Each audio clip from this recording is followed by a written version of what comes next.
and chronic diseases, and they are difficult to cross the border because of various things, and one of the things could be the trade costs. That if you can take out the trade costs because of supply chain traceability and customs procedure reduction, you can actually reduce the prices of medicines, and that can improve the access to medicines. And then in general there is going to be lower corruption because of this.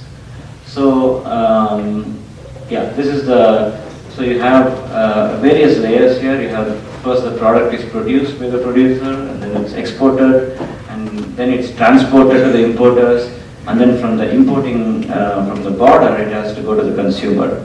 So all this involve separate ledgers or separate set of transactions.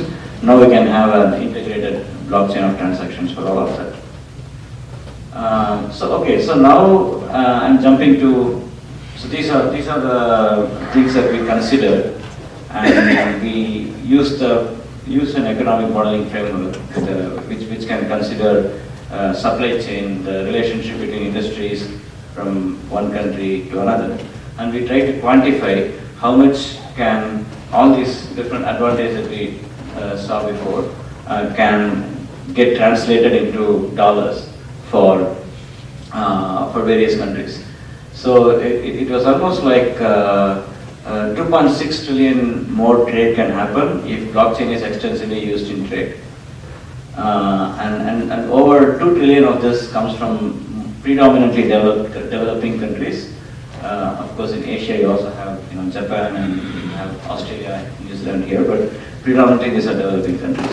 This is like 12% higher global trade, and it's about 4% of GDP can improve, which is like $3 trillion more GDP, and more than half of it is going to come from the developing countries. So what I'm trying to say is that this blockchain application in trade can change things a lot for the whole world, and particularly improve things in the developing countries, and that's more sustainable development and equity, global equity. So now I'm going to jump into some of the use cases that I have been advising. The first one is Vermouth. It's a company based right here in Seattle, and this is about local businesses. So local businesses incur about 3 to 3.5% for every credit card transactions, and that is something that they are interested in addressing. So they are developing a system, an app, which the app already exists. You can download the app from Android or iOS. So it's kind of like, right now it's kind of like TripAdvisor, where you can rate a lot of different restaurants in this region. But along with that, you can also start paying for your meals and so on. And this is something similar to Starbucks Pay, but Starbucks Pay is specific to Starbucks, whereas this can be for multiple local businesses. So in future, they're also working on reputation, ratings and comments, reviews. They're also going to be rewarded. So they are going to have a utility token which can be rewarded for the consumers. And at this stage, the idea is to keep charge nobody anything. So it's just based on the utility token. So there are no charges, no hidden charges for both the local businesses and for the consumers.